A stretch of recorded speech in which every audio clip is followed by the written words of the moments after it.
What is it? See things floating in the sun, drawing plasma. We're seeing things in the moon flying across it, and in the stars. This is Nibiru or wormwood. And on the Earth, this is the earthquakes. The distress of nations. A lot of people are really worried about that, thinking we're going to have this thing jump right in the middle of us. With perplexity, the sea and the waves roaring, men's hearts failing from fear, and the expectation of those things which are coming, wormwood, on the earth, for the powers of the heavens will be shaken. Okay, let's think about Nibiru for a while.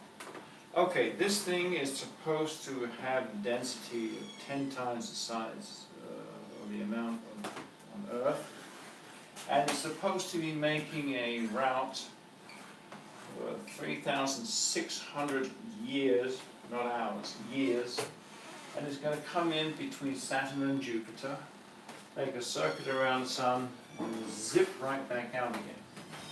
Now what nobody is telling you is, or asking, if this dwarf planet is coming in between Saturn and Jupiter and making us zip out, what's on the other end of its journey? What is this? Is this another sun that sends it back again? It doesn't just go there to the end, bounce off the wall of the heavens and come right back out again. It's got to have something in its circles. Okay, that makes sense, right?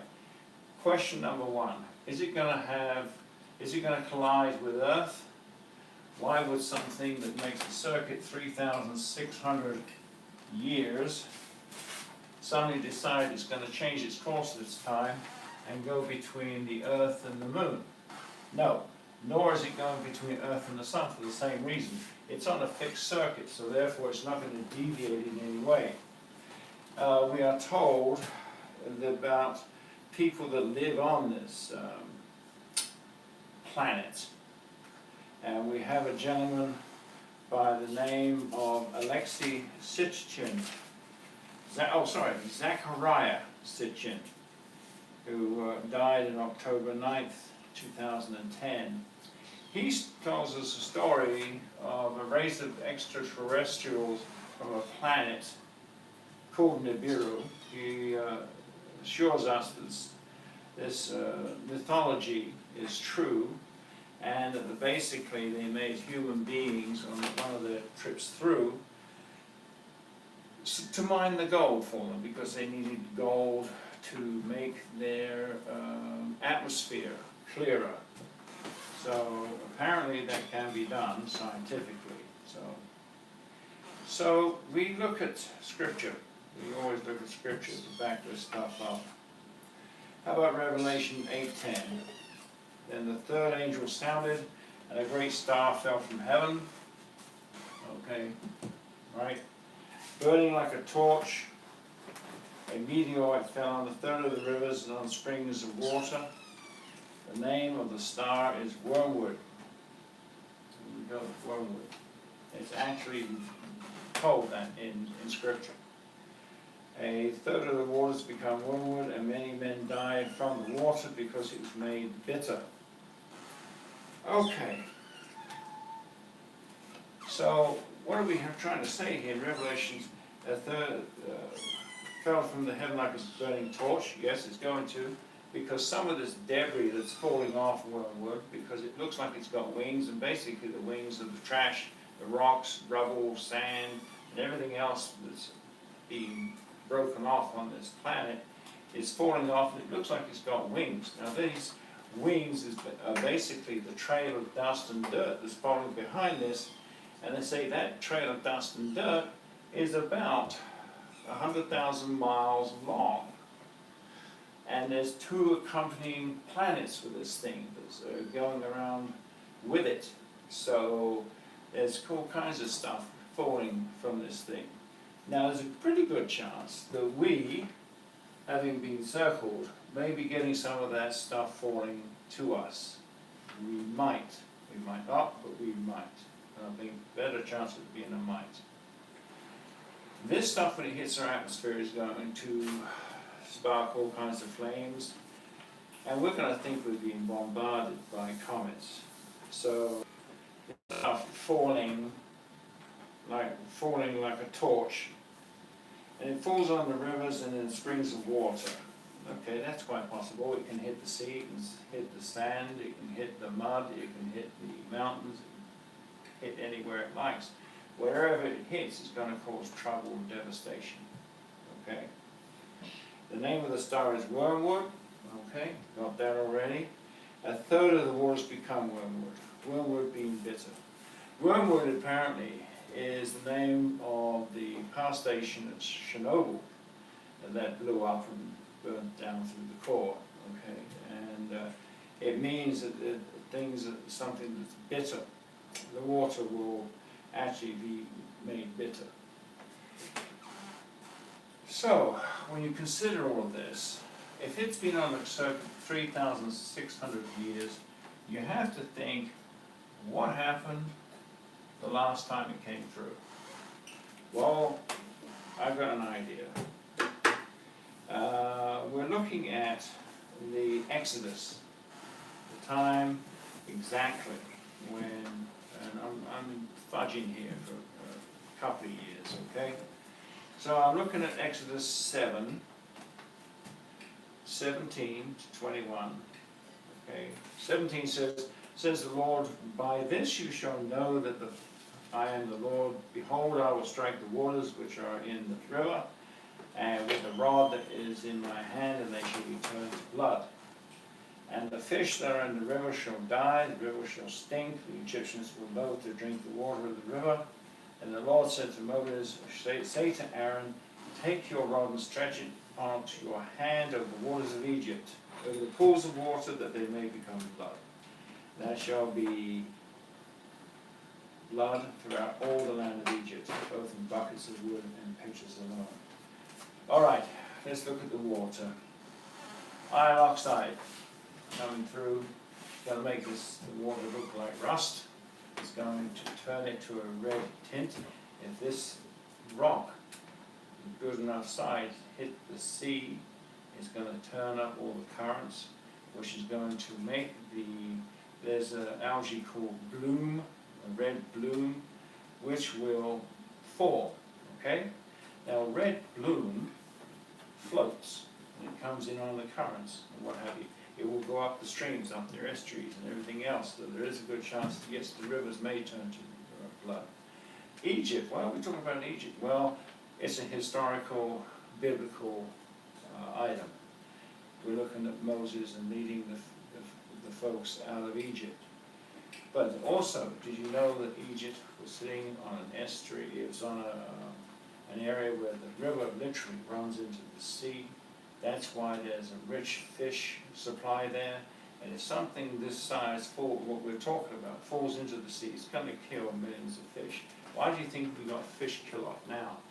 You go along the beaches in California, there's millions of fish laying on the beach, dead. Why are we having whales beach themselves, porpoises beach themselves? Basically the same kind of reason. So, okay, verse 20. Moses and Aaron did so, just as the Lord commanded.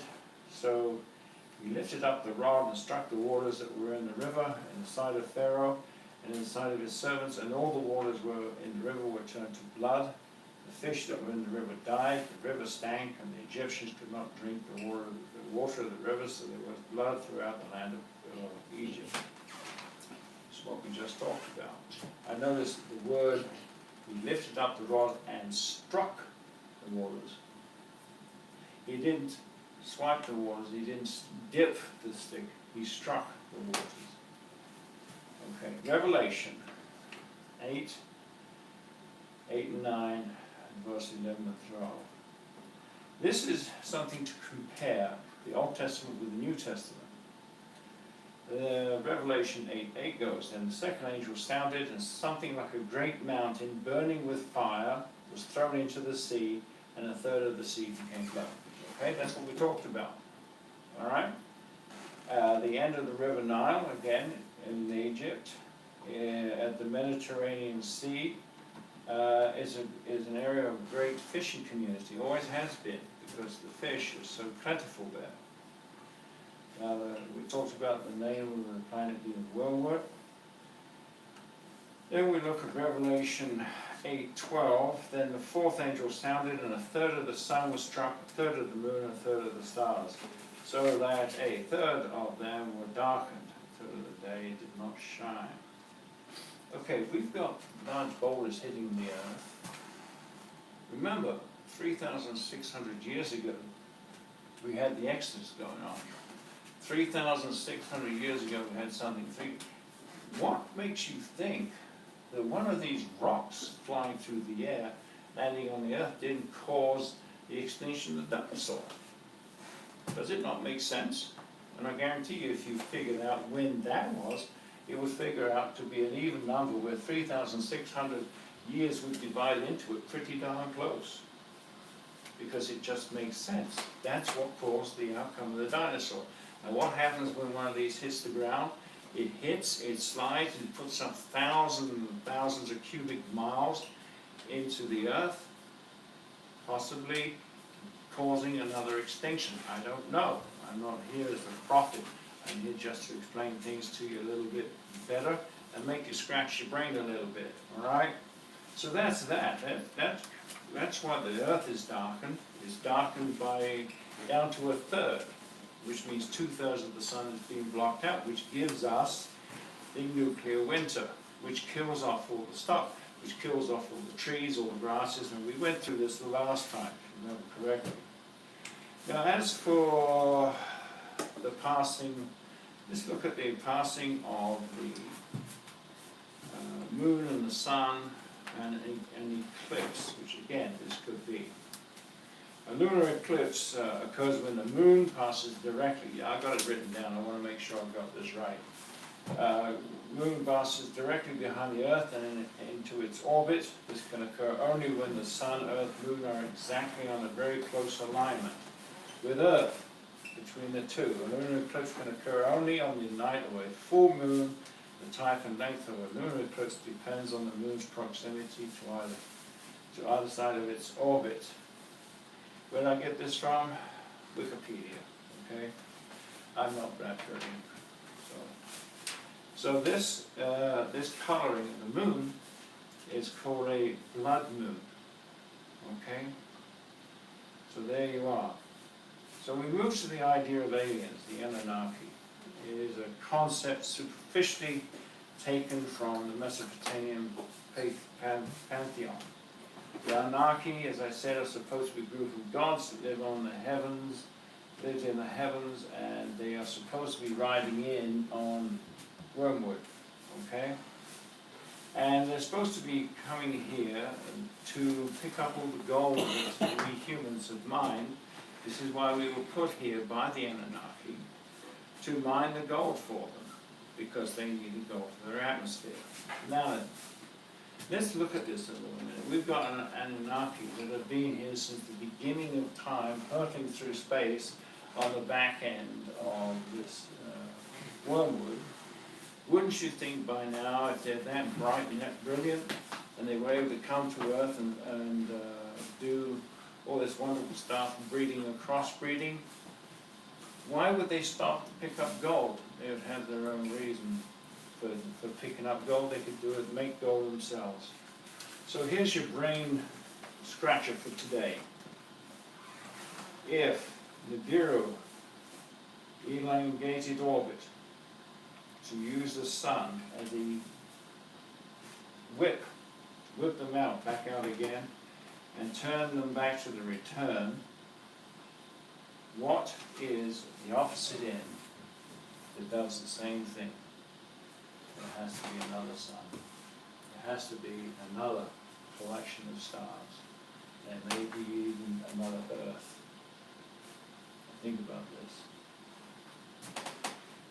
Think about this. The barn door is wide open on this. The horse has left the county. But as I said before, I'm just here to scratch the brain. All right? Closing prayer, I thank you, Lord, for this opportunity. hope, Lord, that some people will open the Word and look in it, into the depth, find out what they really do believe. The answer is there in the Bible. This is Pastor Nige. Want to get in touch with me? Bethlehem Bible Church 2.0@gmail.com. God bless you. Read this, look at this, figure it out for yourself. Do not take the word of others. Do your own research. You'll find it, you'll be blessed. In the name of Jesus I pray. Amen. Thank you.